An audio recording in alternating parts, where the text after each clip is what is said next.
I would like to take an opportunity to let my guests introduce themselves to you, starting with Brother Chris. How's everybody doing? This is Chris Davis, founder of Lionheart and Dads Forward, and super excited to be here with obviously an amazing group of men. Thank you, thank you. And then next, we're going to go to Brother Mal. What's going on, everybody? Mal Davis.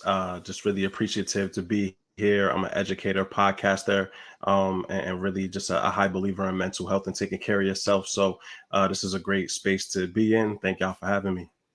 And last but not least, we have Brother Adam. Gentlemen, it's a pleasure to be on this chat with you guys. Say hi to everybody out there that's listening and who might watch it later. My background really is, I'm a new dad. That's kind of the freshest background I have. Just had my first child who was born on New Year's Eve. But I am also a neonatal pediatric specialist in respiratory.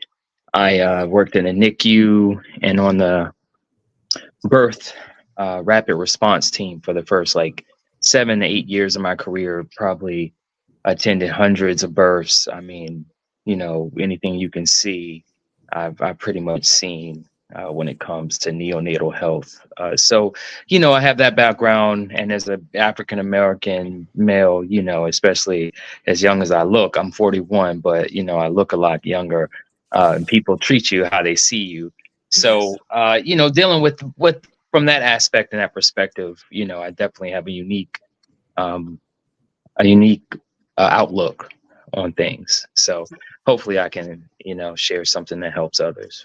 I'm sure you will. And then I am Clarence B. Izzard, and I work for Jefferson Einstein Hospital, and I run a program called Dad Lab, and I will be serving as your moderator for today. So, fellas, are y'all ready? Let's get it. All right. Got a couple questions we just want to talk about. So we want to start off with Chris. So, Chris, what impact do you think men play in this maternal health field and discussion? From my perspective, it's absolutely critical. As we understand, anatomically and biologically, moms would not be possible without dads, right? So we play a critical role in how this kind of takes shape. But see, for me, as a dad, when I was in college and early, I was a young dad. My oldest son, who's 27 now, was born when I was playing ball in college, man. And in the summertime, I actually had an opportunity to work in an OBGYN, which taught me a lot of things, And as Adam alluded to, I've seen a lot of things that most men don't get a chance to see and better understand. And so when I look at that and I think about men and the role we play in the lives of our significant others, our wives, our girlfriends, as it relates to their pregnancy and that whole process, we play a critical role because we're a different set of eyes. We're an objective set of eyes that get to take a look at, and you can tell the differences in your significant other during that process. And as we further educate ourselves in terms of some of the dynamics, some of the experiences that moms have, we can be the set of eyes that could literally be a game-changing, life-saving voice. Sometimes moms can't see that they are a little bit more lethargic than normal, or they're a little swollen, and that may be due to some a challenge they may be experiencing health-wise. And so, a caring set of eyes, a caring, attentive set of eyes, and just engagement is critical. And I think dads and men play a critical role in this space, man, and oftentimes a life-saving role. I would agree. Thank you. Brother Mal, I got a question for you. It says, for you, what was the process of you getting a doula like, and why did you choose to get a doula for you and your significant other? Yeah, man. So getting a doula was interesting. It was literally just getting online. I was really fortunate. I stumbled across Coco Life accidentally. I found Alexia first, and then did a little bit of research on her. The church came up, the doula group came up, and so I reached out to her, and she got back to me really, really quickly. And clearly we stayed locked in since. And Malcolm Jr. is 18 months old, so it's been 2 years now, roughly, that we've been in the process now in the postpartum space. It was interesting, man, because I did it similar to what Chris said. you need another set of eyes, right? And like for me, unlike Adam, unlike Chris, maybe Clarence, unlike yourself, I don't have experience seeing these things. And so most of my research came on Twitter and being like shell shocked, or Reddit being shell shocked, Google shell shocked. And I'm like, I remember Allison was laying next to me, and she's like 6 months in, and I'm reading this chain on Twitter from a OBGYN about like pregnancy, and I was traumatized, bro. And she was sleeping next to me, and I turned and I looked at her, and I was like, what did I get us into?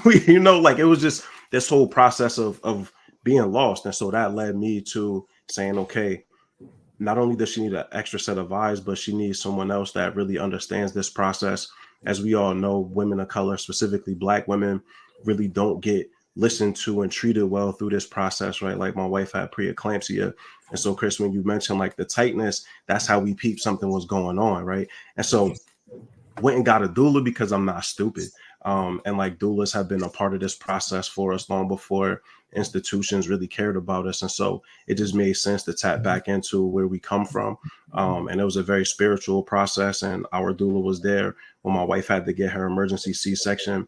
I literally cried and prayed with her because it was make or break right then. And so that's why you do it, right? Because that person brings something to this experience that no one else can. And it's a very unique thing. And I think that as men, our partners deserve the best treatment. And that's doulas as well, man. That's people to like really watch their back when, maybe the doctors don't listen and we don't know. I agree. So, Adam, following up on that and based off of your introduction, what would you say, given some of the maternal disparities in the communities of colors, and what are some of the possible benefits of having a Black doula serving in these Black communities? Yeah, I mean, the disparity part is sad, but it's something that I guess everyone needs to be aware of, because then you can kind of, I guess, try to overcome that disparity. I mean, one of the best ways is a doula. My wife and I, we got a doula as well. We're members of Enon, and we got recommended to Coco Life as well through our church family, and it was a great experience. I mean, it really was, and I think and just to piggyback off of what the brother just said about just our history and our ancestry and how the community was always something that was leaned upon. So our doula was amazing as well. Thank God, my wife didn't need an emergency C-section, but she definitely played a crucial role. It's great to have another set of eyes. Even with my experience, I can only be in one situation, one perspective, I can't see everything. So it was great to have our doula. I did not get a doulo, and I think I kind of maybe regret that. I didn't really, I heard about it, didn't really explore it much further. But, I think, like, Chris just said, I think men, we play just as an important role. Nothing is possible without our involvement, and the stronger a leader the man is, I think the stronger the family is going to be. So coming off of that, I think disparities in the Black community is something that we're going to have to deal with when we're dealing with healthcare, unfortunately. And a doula, a doulo, both of those, probably any other kind of eyes that you can have in the situation, in the room. Because sometimes medical professionals, they just need somebody to say they see something for behavior to change. A lot of healthcare now is protocol driven, and there's a reason why, because they do work, but also, biases and just different behaviors can just get us off of protocol. So, any kind of pokes or prods, questions can kind of get people back on the path that they're supposed to be as far as healthcare is concerned, and given the best care. It's just a thing, unfortunately. But I think if you reach out to a doula, I think you're going in the right direction. We got you. And then you gave me like a layup. It goes right to Chris. Chris said he was an athlete, power forward coming down the lane. I'm tossing it up to you. What Yeah. what what drove you to become a doula? I mean, that's an incredible question. And the cool thing is that I'm from a state that basketball is the main sport, but I actually played receiver in college. So, So you from toss it up either Indiana? way. I'm scoring touchdowns or I'm ripping the rim down, baby. But um, that's a great alley oop, man. And I'll tell you why. Part of what Adam was kind of talking about in terms of just the experience that moms and dads have in the hospital setting. My three boys, I watched all of them be born, and educated myself along the way. Again, like I said, I had an early leg up because I spent some time as in working in an OBGYN office, so I got a lot of insight and some a lot of questions answered in that space. But nothing replicates your own child being born and your significant other carrying prayerfully the term. But in my situation, my youngest two sons, she didn't carry the term.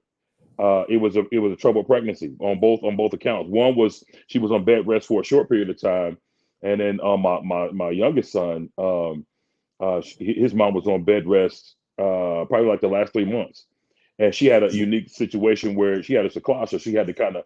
There were a lot of things they were doing, introducing magnesium into the so they can slow down and prevent contractions that would have him being born early, and there was an emergency C-section that we had to undergo for his during his birth, and so that whole process and the NICU experience, it gave me a great deal of insight. But then what's interesting is that from an experiential standpoint, by son number three, I was pretty well versed on all the things to be looking for, all the things to be looking at, all the right questions to ask. And what I found is that to the hospital personnel, I was invisible. Um, and so because I'm aggressive, this is my significant other, this is my son being born. I need to speak up. So here's what I had to make sure that my presence was known, and literally often bedside receiving information. All focus was on mom, and I had to say, "Hey, listen, hey, I'm right here. If you wouldn't mind addressing me as well, and just kind of making sure that there are two people, there are literally two human beings in the room. You got to address both. Just out of respect, and I think in a lot of ways, just being able to advocate for ourselves as men, and then it puts us in a position to advocate for our significant others, for the moms, right? From a maternal standpoint, and I think it's also important to kind of look at as we're starting now to pay more attention to the mental health dynamic of dads, Yes. right? And I've said this in a number of different settings that a lot of the celebratory energy is usually directed toward mom and baby, and rightly so. But there's no celebratory dynamic that is focused on the dad, and he is just as excited about this new bundle of joy being welcomed into the world. But no one's celebrating dad. No one's asking that, hey, how are you? How are you emotionally? How are you working through the process? How is this happening for you? Especially if there's some challenges during the pregnancy. How are you feeling about this? Right. And so I think that uh, you know, becoming a doula was almost a given. I said, man, I have to take to some of these lived experiences and be able to advocate for dads who may not even know the right questions to ask, or may not know that it's okay to say, hey, as the baby's born, part of the bonding process is skin to skin. Hey, babe, can you pump some milk so I can get some skin to skin time with baby? Because baby's going to get used to my scent too. Also, I'm 9 months behind. Y'all been bonding for about 8 to 9 months. I'm 9 months behind. I got some catching up to do. Hmm. So let me burp the baby, let me feed the baby, let me bathe the baby, let me do, you know what I mean? And I think a lot of times, man, just helping to advocate for dads in that space, advocate for healthy relationships in that space, so that both people are considerate of one another and one another's emotions, one another's, experiences, is just the reason why I had to do it. I had to I do it. appreciate that. And if I can, I think one you jumped. All of y'all been saying some amazing stuff, but one of the things I just wanted to jump in. A lot of times with men, our assertiveness comes off as aggression. So like you said, you had to do it. You had to speak up. You wasn't being recognized. So your voice, your presence can come off as aggression. And then if it comes off that, then if people aren't familiar with you, with men of color, of size or voice, then they can project and do things differently. And that's one of the things that I loved you kept on talking about advocating. So it's advocating through, you know, being assertive. And part of that assertiveness also can include having birth plans with flexible goals, meaning that y'all went through this, y'all talked about it, y'all have a birthing team, y'all have a plan with the understanding. The main goal of that plan is you, the baby, the mom, to be able to go home safe. If something have to change from a natural birth to a C-section, if that's going to be in the best interest, that if y'all did that whole brain thing, you know, benefits, risks, you know, alternatives, what's your intuition telling you, and then know that you can say no, never, or not right now. If you do those things, and again, that's some of the tools that we can help and teach our dads, so that they can feel empowered. And it's very, very important that men, dads are recognized through this process. One of the things with Dad Lab we talk about is, as you say, a mom say I'm pregnant. Oh, it's the celebratory part. But where's with the dad?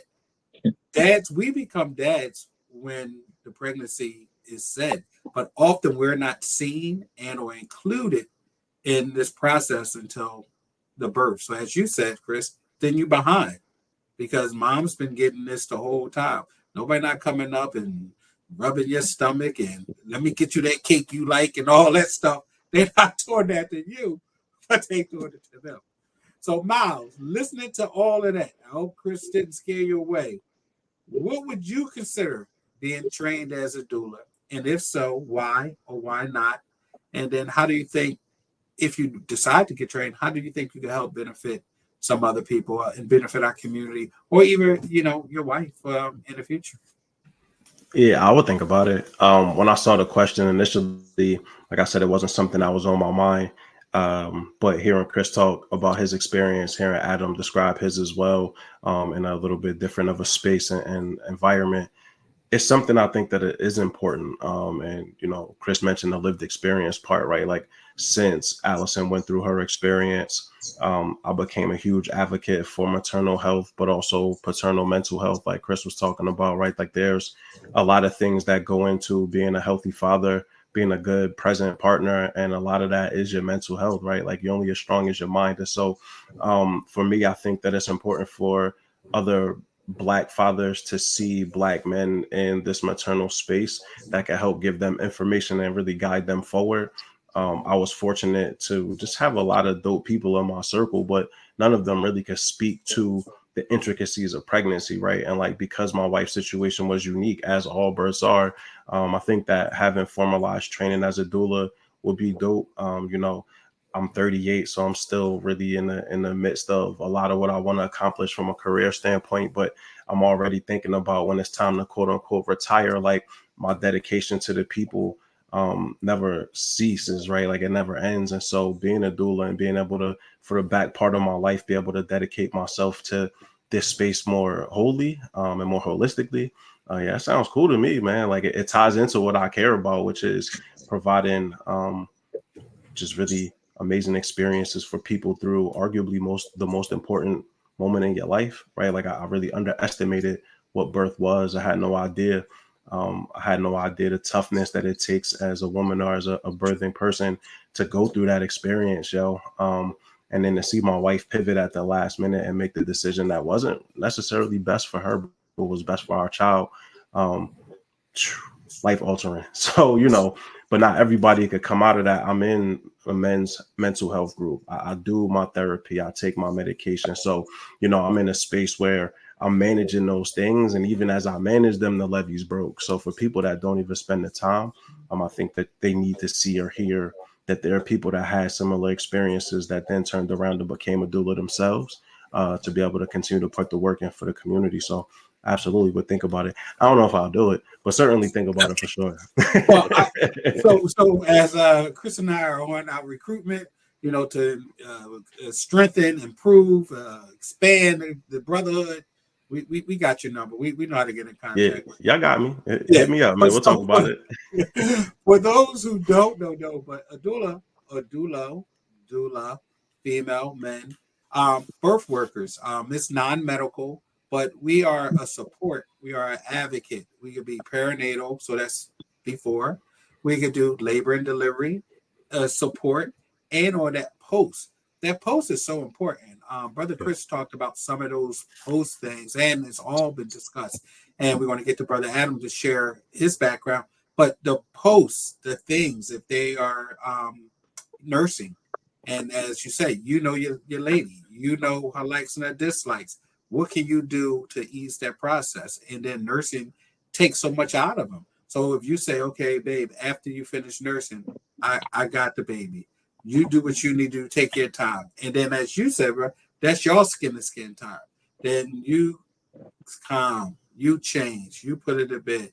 That 15, 20 minutes that she get of her own time is significant in this process, as you talked about, Brother Mal, for just mental wellness, because you go from being one person to two people, you go to being in a space that I'm no longer the most important thing.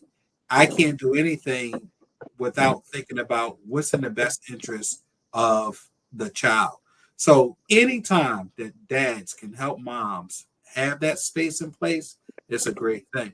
So to you, Brother Adam, one of the things that, going on with this conversation, feeding in, and others could jump in. The question that I just had, please explain what was your role that you played in your wife's maternal journey, and what did you do to support her during this time? Okay. So, as far as my wife, supporting her, I don't know. I did a lot of the shopping, a lot of the, I picked up a lot of the stuff that in the house that, she couldn't do anymore, as Exactly.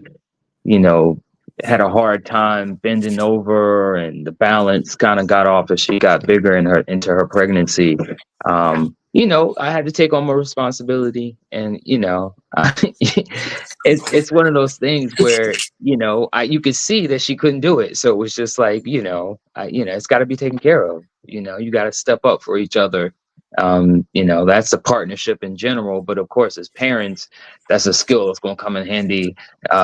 Dealing with children. So, that was that. And then as going to classes with her, we looked at the lactation consultant, and we went to that together. So it was kind of very support role, um, any kind of equipment she needed, as far as her pumping and parts and all that. Once we had the baby, try to help find that and pick it up, or open the packages that were coming, receive them. I mean, it was just a lot. So, it really is a team, and it makes things much better because, it's a lot for the woman, obviously. And just like Chris was saying, I'm sure Mal, will say the same thing as far as seeing your wife or loved one, partner, whatever, go through this birthing process. If you love them, there's no way you don't, kind of cry and go through it yourself. Watching them, it's like watching somebody get tortured. It's, so, Yeah. Seeing somebody that you care about, that's, it's hard. So, you just kind of be there to fill in every gap, and, that you can. And it makes a big difference. But it's still a wild experience, life-changing, and mental health plays a huge, Mal, saying that, it's, there's no way to really overstate that, how big mental health is going to play in that role, and how effective of a partner you can be, but then also, how well you make it through it yourself. Yeah. So, that was the way I was supportive. Hopefully, I was in other ways too. Emotionally, I tried to be, but I can't can't really feel the way she's feeling. She's got all kinds of hormones going through her and changes that I'm not going through per se. So I'm going through them quasi through her, but Mhm. but I'm not feeling them. So it's an interesting thing, but it does bond you once you go through it. It's one of those things where you make it through there, you're definitely closer. Um, I don't know, Adam. You doing this little smile gonna get you in trouble later, bro. I don't know, man. You said talking about you got bigger. You might I have to caught that check. one too. That's I, the language right now. I, But I'm gonna tell you something that I think is really, really dope, man. And I think we need to like zoom in. In terms of you mentioned the fact that you cried, man. I'll admit, I cried at all of my children's births, man. It was a spiritual moment. Like the moment that a child is introduced to the world, man, it's like the time stops. Something happens. And if you've ever had a scenario where you had to wait for your baby to cry, yeah, you feeling every bit of that emotion, man. And I think it's important to make sure that the dads understand that it's okay. You know what I mean? Like, please feel free to be and experience the emotion of the moment because, a lot of times, man, because the culture suggests that we should not, we shouldn't feel, right? And I think it's important to be fully present in that moment because you don't get it's a once in a lifetime experience. Your baby's only born one time. I think it's important to be fully present and soak that in because it's gonna be nourishing for you for years to come. And I think it's really Yeah. important, like you said, in terms of just the way that you engage, with your wife or your significant other as they're giving birth, man. That process, just as the baby's growing, as they're moving, as they're kicking, those kinds of things. Man, I was the dad that was like talking to the belly as I'm rubbing cocoa butter because I know she don't want no stretch marks, and so I'm trying to, you know what I mean, 2 or 3 like times a day. But it's bonding. She's yeah, looking at you. She's feeling all warm and fuzzy. Oh my God, he's so. You know what I mean? And you just like, hey, you know what I mean? And I'm bonding. And I'll tell you this. And the reason why it was so important that I did this, and I always press this with the dads that I work with, is that when my oldest son was born, man, he came out of the womb. He was kind of whimpering a little bit. They take him to the table to heat him up, get him cleaned up, stuff out his nose, mouth, and he's kind of taking his breath. He was whimpering a little bit. And I said, hey, big guy, everything's going to be okay. He stopped whimpering, turned his head, opened his eyes, and looked at me. yes. You could have bought me for a pin. I could have melted on the floor, right? I mean, and for me, and I remind my son of this all the time. I said, dude, you had me at hello with that. Mhm. When you turned and looked at me, but I know that was important because he recognized my voice. The only reason he recognized my voice is because I was so consistently talking to him. And I think that we got to be, engaged and present, and in a way that it's actually two birds with one stone, because mama's getting some love, right? And God forbid if her love language is a physical touch. I mean, the making sure the belly's nice and oiled up, doc. But then you talking to your child, man, and that part is absolutely critical, I think. Right. So I you just said wanted to, sorry, a Clarence, you future. mind if I jump in real quick? No, definitely jump in.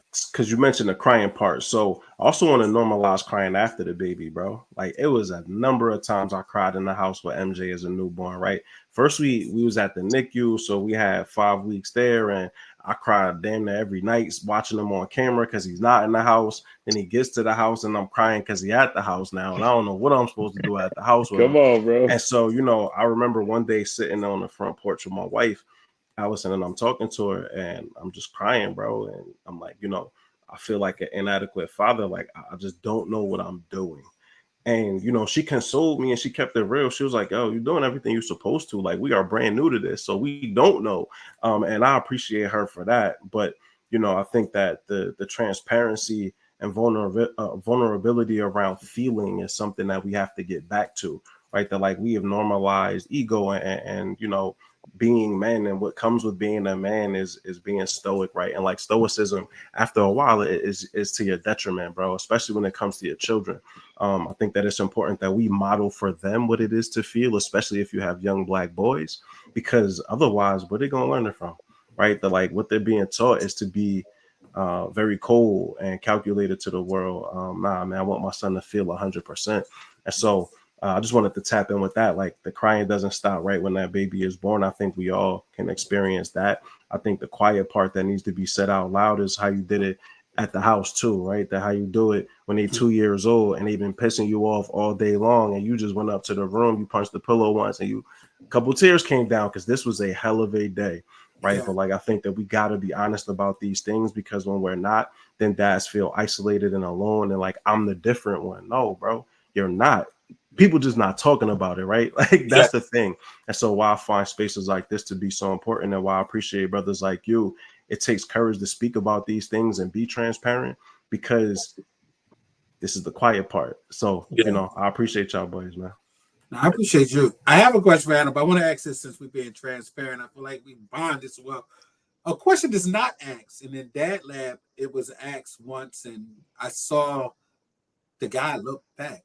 So this is the question I have for all y'all. How many times tries did it take to cut the umbilical cord? Have y'all ever been asked that question? No. Nah, that's a new one. This is what you're talking about now. Hey man, what kind of scissors they use? Like, I don't, you know what I'm saying? But this is the conversation that when you talk about this safe space and for dads to have, because when Miles talked about you could feel inadequate. Now, y'all, nobody ain't jump out and say, "Oh, I did Miles on the first time," because everybody waiting for what the other brother going to say, because you don't want to be like, "No, it took me 3 times." They like that. But these are the conversations that we need to have. Because where you going to have this conversation at? I feel like why you getting your hair twisted up? You're going to turn back. How long did it take? Why you getting shaped up? Why you when you getting that shirt? Somebody getting fitted for one of them dad dens? How long did it take for you to cut? We don't have those conversations. So these are the opportunities in settings like this to have some of these conversations, because it's so needed. So this question I kind of got like for everybody in this whole space, and the thing that Coco Life and then Moms Maternal Outcomes Matters, they talked about. It says doulas have such a positive impact. If you look at all the studies, and like you, Chris, and like you, Adam and Mal, as I got into this, I became a student of it. I have a background in education, a master's in education, but I had a life-changing experience that had me say, hey, I feel like this is where God wants me to be. And Malcolm, you talked about something, talk about egos. My old head, Akbar, told me egos stand for edging God out. So we got to stay away from the egos and keep God. The other thing that you talked about, so passionate about, is this process that you're going to have your ups and your downs in this. But with that, because doulas play such a large impact with Blacks, Indigenous people, people of color, and maternal outcomes, how can we bridge this gap between doulas, and hospital staff, nurses, doctors, to better serve our community of color and reduce this disparity? Because the disparity is poor maternal outcomes that sometimes cause fatalities. And so, we're being nice with disparities, but the numbers don't lie. It's 2 to 3 times more likely that this will happen to a person of color than it will a non-person of color. And the crazy part about it is you could be as educated as you want to be. You can have as much money as you want to. You've seen this happen to Serena Williams. You've seen things happen like this to Beyonce. You see these things happen, and you're like, yo, I know they got money, and they had Senior Sinai Hospital, supposed to be the best hospital in the country. How is this happening to them? And then what happens to me? So what do y'all think we can do as men, as a community, to help bridge these gaps and try to improve this process so that our women, our children will have better outcomes for life? So we can start with you, Adam. We could go around if you don't mind. Oh man, it's really hard as far as like a solid answer onto how to affect change in institutions. Besides advocation, I mean, like that's all you have is advocating and having people who Look, the best healthcare you're ever going to get is when you have your sister's a nurse and she's sitting at the bedside, visiting you and asking the doctor questions as to your care.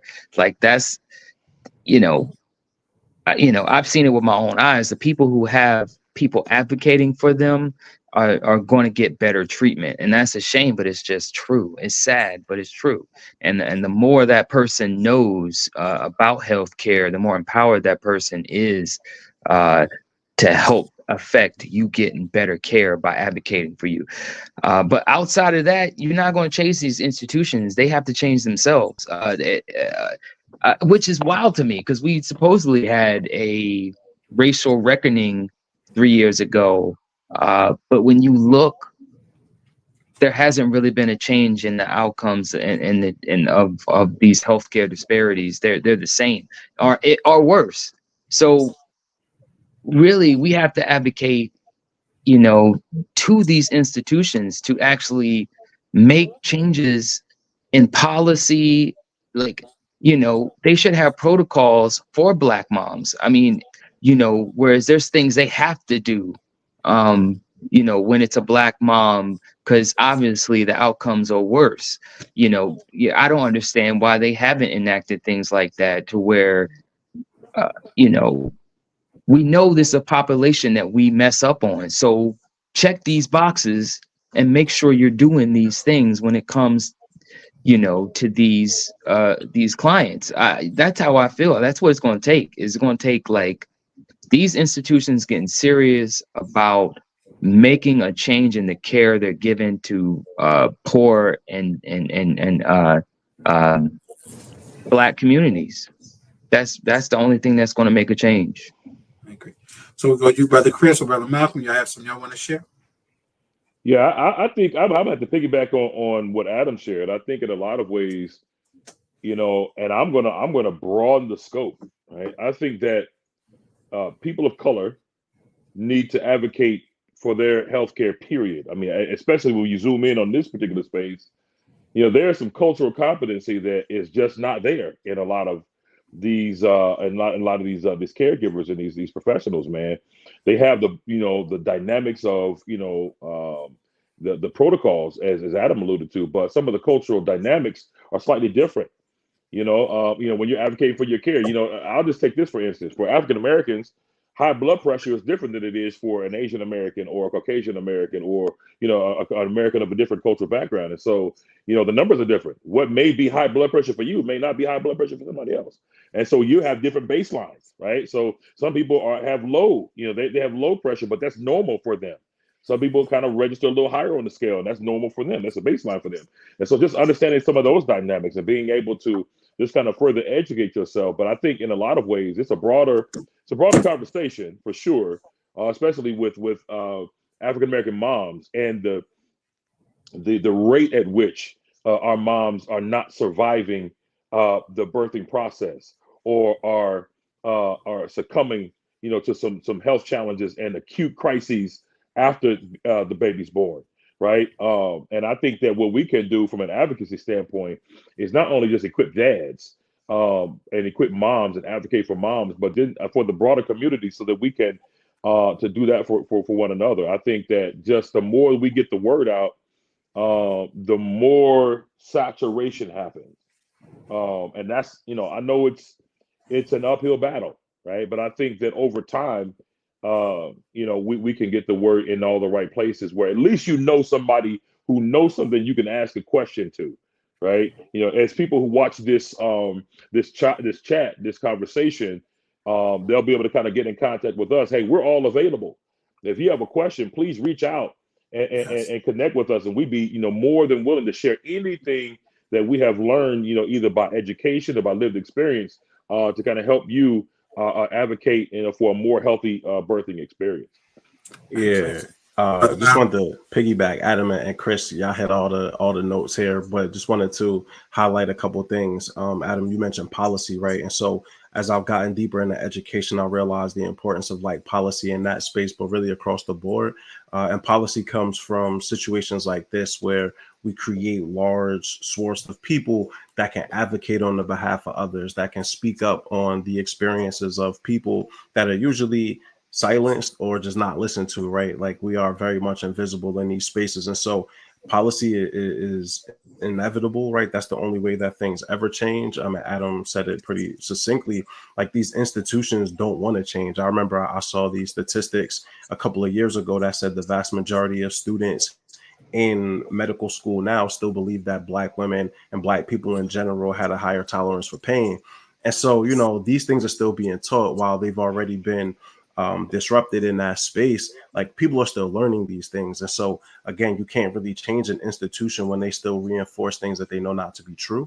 I think that it comes down to a very sort of individualized experience, right? That like Chris, you mentioned being able to advocate and speak up on behalf of your partner when you're actually in the hospital during the birthing process, or you become a doula, or you're Adam and you're at work and you're able to speak up on the behalf of the BIPOC population.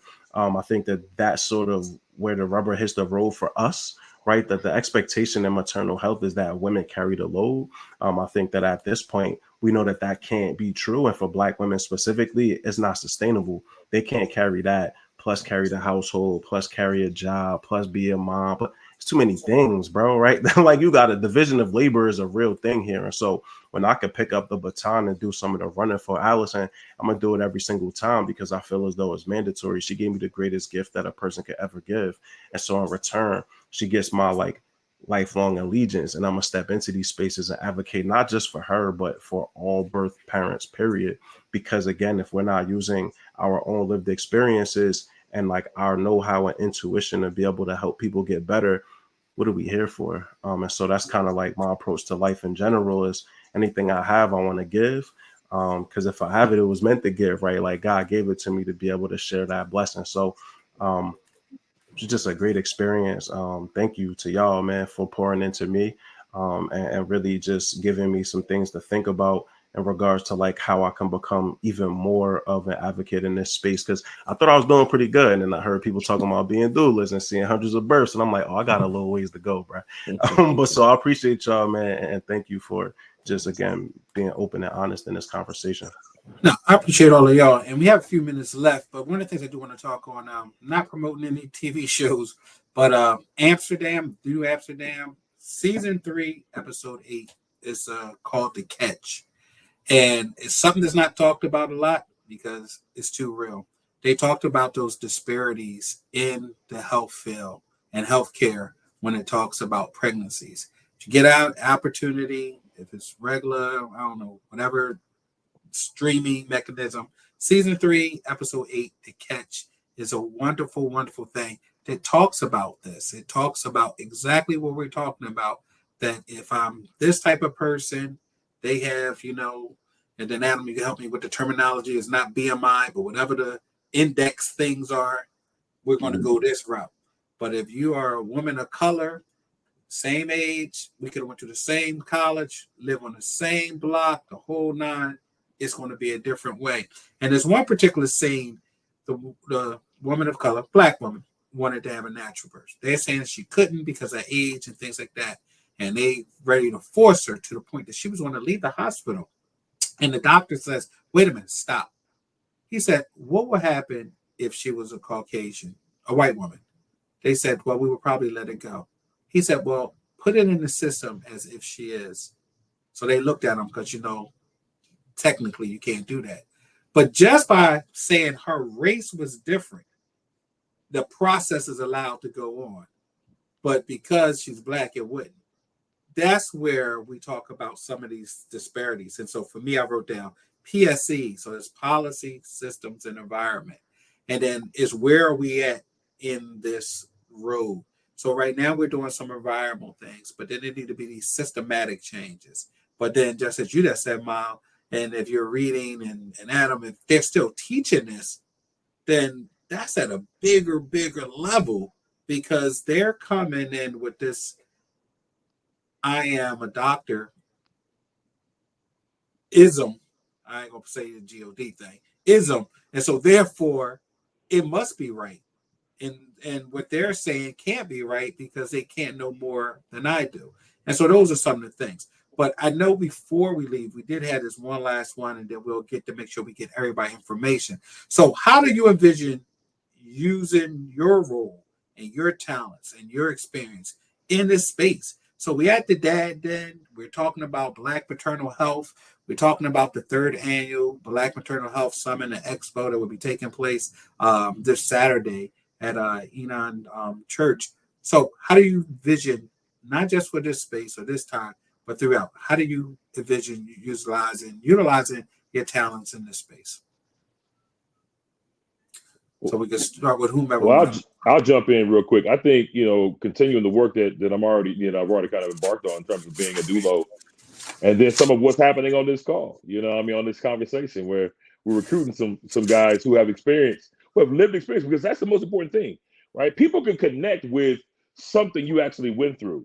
I can tell you what it's like from the inside of this experience, and I can connect with you. A lot of times people, I'm not just talking about something I heard, right? I talk about something I know, and I can walk with you in a more meaningful and organic and authentic way if I tell you about something that was my real life lived experience, or somebody that I'm really close to, a loved one or a close friend, same thing, right? And so I think, being authentic, I think is showing up, right, as our true selves is the most powerful thing that we can do. And to be able to recruit other folks who have experiences similar to these and just let the ripple effect do what the ripple effect does.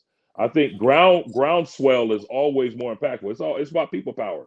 And we recruit by connected lived experiences and realize that we're not the only ones. I mean, when you realize that it really is a community, it's a community of dads, right, that have various experiences, and we're all linked because we are being able to welcome our children into the world during the pregnancy and then, of course, the post experiences. So just being able to tell our stories, create platforms and opportunities to tell these stories, and then being able to stay connected and being able to walk with other men as they navigate fatherhood from conception to birth and beyond.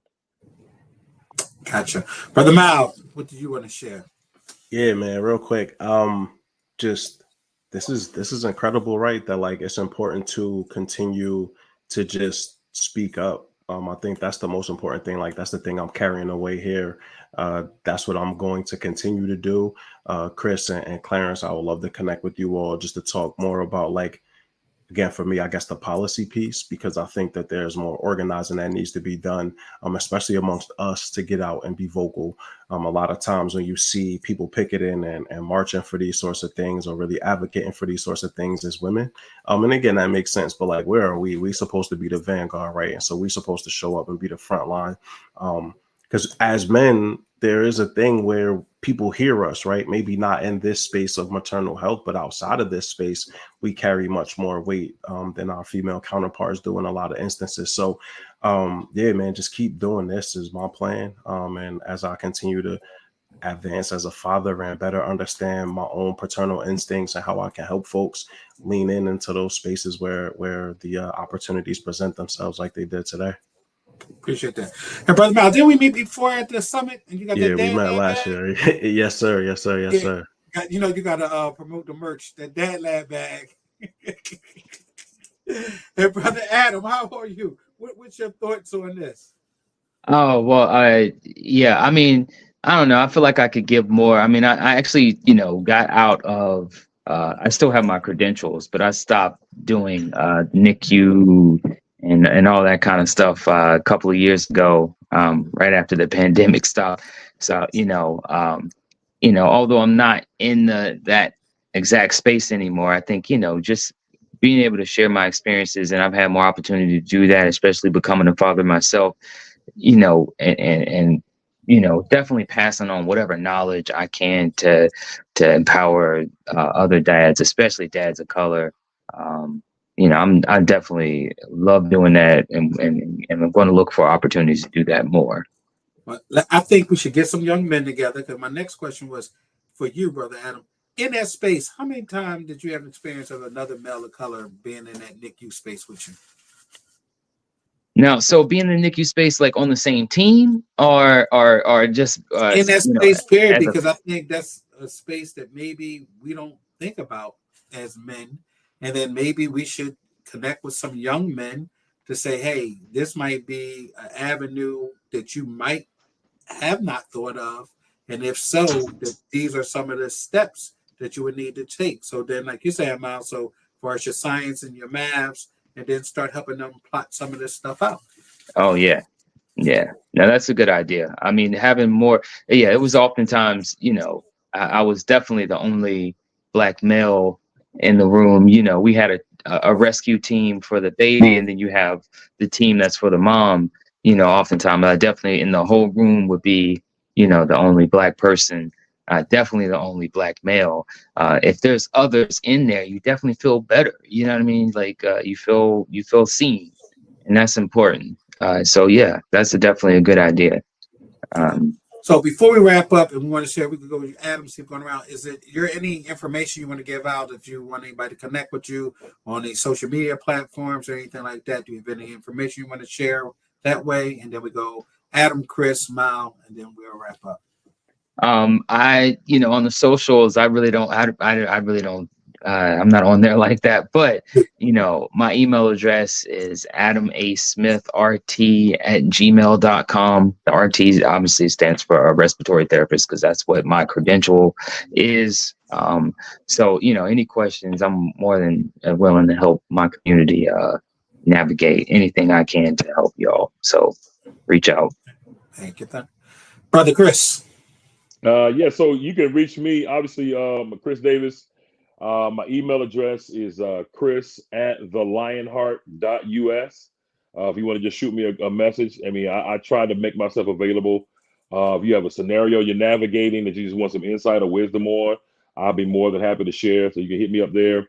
I'm on IG and Facebook. IG is _ the Lionheart 1 _ so you can hit me up there.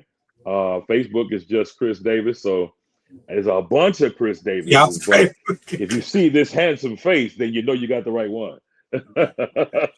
Yeah. And Brother Mal.